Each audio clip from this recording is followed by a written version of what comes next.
Hello everyone, welcome to ASJE channel. This is Sambhav here और आज के इस वीडियो में हम प्रोबेबिलिटी का एक क्वेश्चन करने वाले हैं।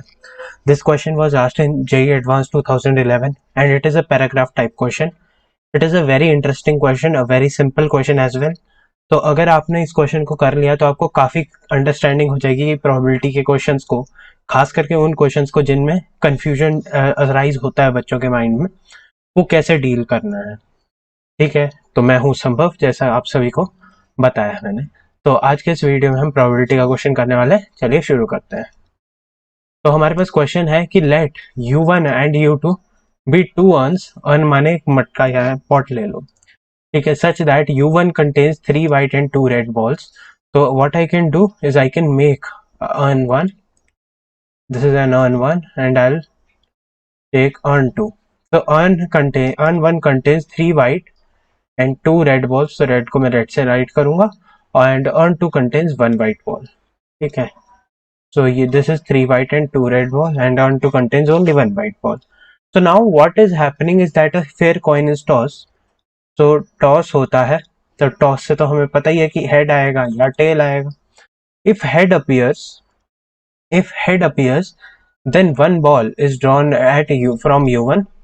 So one ball is drawn from u1, and if tail occurs then two balls are drawn from u1 and they are put to u2. ठीक है, they are put to u2.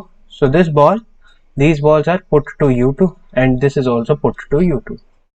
ठीक है, now हमारे पास क्या है कि one ball is drawn at random from u2. Okay, so the probability of drawing a ball from u2 means हमें drawing a white ball from u2. So probability of white from u2, ठीक है, ये हमें निकालना है first statement, first question में। और second question में क्या निकालना है कि given that the probability, given that the drawn ball from u2 is white, that given that it is a white ball that had appeared on the coin. ये हमें दो पॉसिबिलिटीज को जज करना है। So let us try to understand all the possible cases initially and then we can proceed. Okay, so let's start with that. तो हमारे पास क्या है, हमें क्या निकालना है, white drawn from u2। But initially हमें पता भी तो होना चाहिए कि u2 में कितनी बॉल्स रहती हैं। तो उसके लिए हम क्या करेंगे, हम एक नॉर्मल डायग्राम बनाते हैं, tree diagram kind of thing, so that हम इसकी अंडरस्टैंडिंग ले सकें। ठीक है, तो लेट्स से हेड आए, तो हमें पता है कि one ball will be drawn from u2. So that can be a white ball or that can be a red ball. And at the end of the day, if it is a white ball, then u2 will contain two whites. And if it is a red ball, then u2 will contain one red and one white. Okay, it is, I think it is quite clear. For tail अगर tail आता है तो we have to draw two balls. So it can be two white, it can be two red, or it can be a white and a red. ठीक है, and for two white scenario these three scenarios will only occur, हमें पता है। और for two white scenario we know that u2 will have now three white balls. Okay, and here it will have two red and one white, and it will have two white and one red. Now we have to understand कि हमारे पास कैसे कैसे respective probabilities बनती हैं। Okay, सो हमारे पास क्या है, हमें व्हाइट बॉल ड्रॉ करनी है u2 कैसे। तो हम इसके तरफ से u2 का वाइट देखेंगे, इसके तरफ से देखेंगे, इसके तरफ से देखेंगे, इसके तरफ से देखेंगे और इसके तरफ से देखेंगे, and we can add. So this probability that u2 is white is drawn from u2, this will follow from this very expression, and such a thing is known as total probability. ठीक है, so probability of white from u2. Okay, we will use the concept of total probability now. ठीक है, तो इससे क्या है कि हाँ, इसमें तो है ही दो वाइट, तो yes it will draw a white ball only. ठीक है, बट इसके हमारे पास सारे केस क्या है, सबसे पहले इसके लिए हमारे पास हेड आना चाहिए, तो हेड आने की प्रोबेबिलिटी 1/2। ठीक है, देन व्हाइट आना है, व्हाइट हमें ड्रॉ करना है, एक बॉल ड्रॉ करनी है तो व्हाइट ड्रॉ करना है, तो we have 3 options out of 5। Okay, and then हमारे पास क्या है कि यहाँ पर हमारे पास हमें व्हाइट चूज करना है, तो व्हाइट चूज करने का तो एक ही तरीका है क्योंकि इसमें है ही दो white. Okay, so this is for the first case. For the next case, this is, since it is a 3-step process for this very scenario, we will write the probabilities as multiples. Okay, now like इसमें भी हमारे पास head draw करने की half probability, then for red it will be 2/5, and again इसमें क्या है कि एक रेड है एक वाइट है, तो probability that white is drawn is half itself. ठीक है, यहां तक समझ में आ गया होगा। सो नेक्स्ट का लिखते हैं। तो नेक्स्ट का लिखते हुए क्या है, अगर हम टेल्स के लिए लिखें तो टेल्स में क्या है कि पहले हमने टेल निकाला तो उसकी प्रोबेबिलिटी इज हाफ। ठीक है, अब क्या है, हमें दो वाइट चूज करने हैं। हमारे पास कितने हैं इसमें, एक वाइट, सॉरी हमारे पास इधर से तीन में से कोई दो वाइट चूज करने, तो that will be in 3C2 ways. ठीक है, और क्योंकि और डिवाइडेड बाय कितने ऑप्शंस अवेलेबल थे, पांच में से कोई दो ऑप्शन चूज करने थे। ठीक है, so this will be 3C2 upon 5C2। और आगे क्या है, हमें कितने थ्री वाइट है, तो that will be in one possible way. Similarly अगले केस के लिए लिखते हैं कि हमें दो रेड चूज करने हैं, तो फर्स्ट ऑफ ऑल टेल आना चाहिए।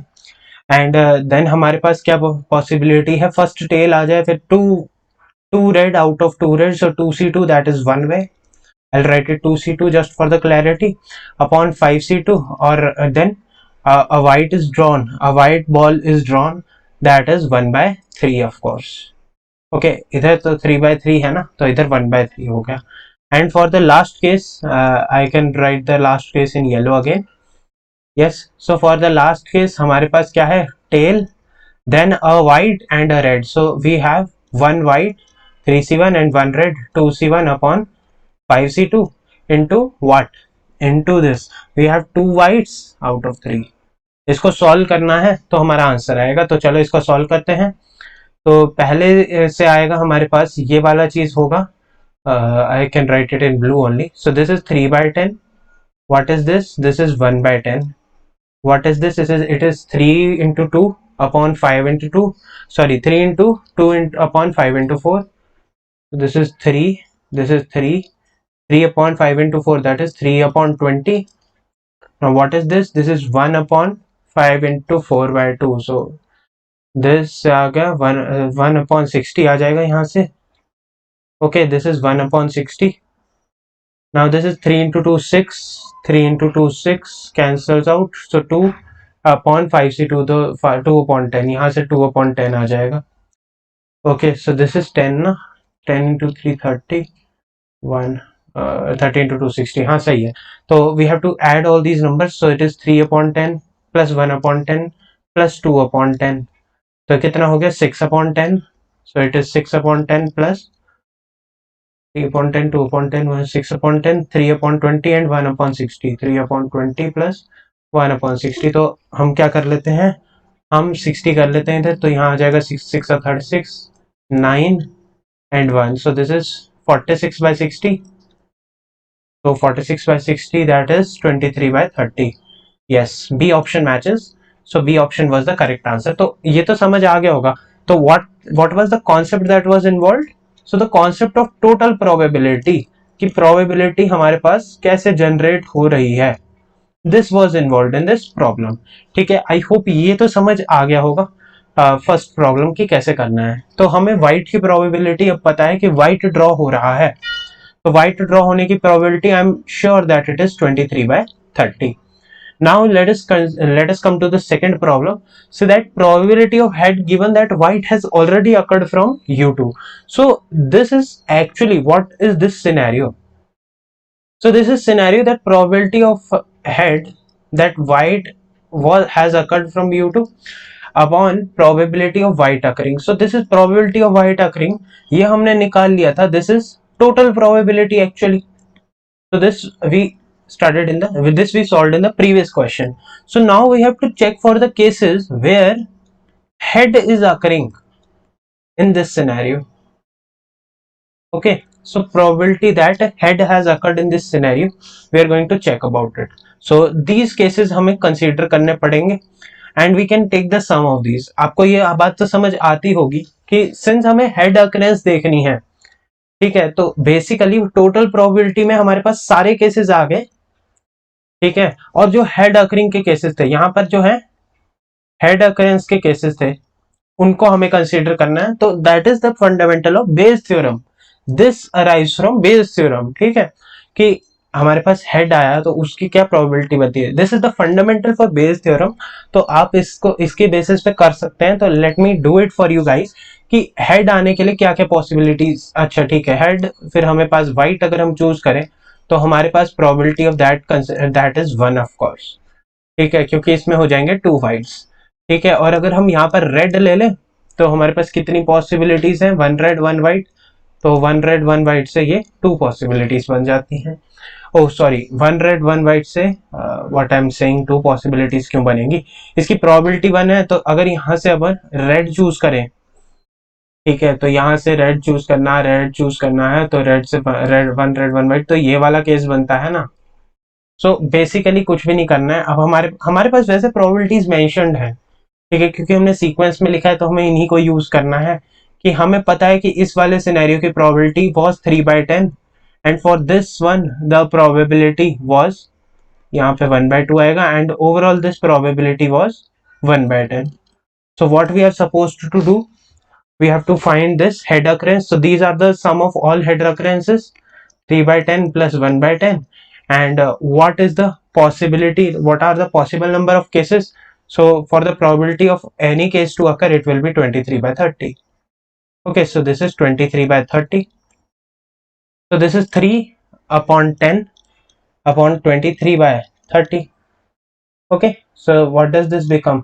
This becomes 9 upon 23. Maybe I missed something. Given that ball drawn from U2 is white, probability that head appeared on the coin. Okay, just a minute, let me check. कुछ गड़बड़ कर दी क्या? 1.5. यही तो कर रहा सब, यही है ना दो केस. तो 1/2, 3/5, 3/5 एंड 2/5, 1/2, 1/10, 3/10, 4/10 बनेगा. Oh, sorry. This is 4/10 and not 3/10. I did a pity mistake. I'm sorry for that. This is 4/10 and this will be 12/23. Okay. So sorry for that. And में मिस्टेक हो गई है, पर आंसर हमारा आ गया D. तो this is the correct answer to this problem. Okay, so this was about Bayes theorem. तो calculation वगैरह वैसे खुद देख लिया करो ना थोड़ी बहुत, पर फंडामेंटल समझ आना चाहिए. This was somewhat related to Bayes theorem. तो गाइज आई होप आप लोगों को ये क्वेश्चन समझ आ गया होगा. प्रोबेबिलिटी का था फंडामेंटल इस क्वेश्चन का. और बाकी this was a very simple question in itself. मतलब बेसिकली आपको केसेस जज करने आने चाहिए and nothing else. Everything becomes fine at the end. So thank you everyone for watching this video. I hope that you understood this problem. Have a great time and Jai Hind and bye.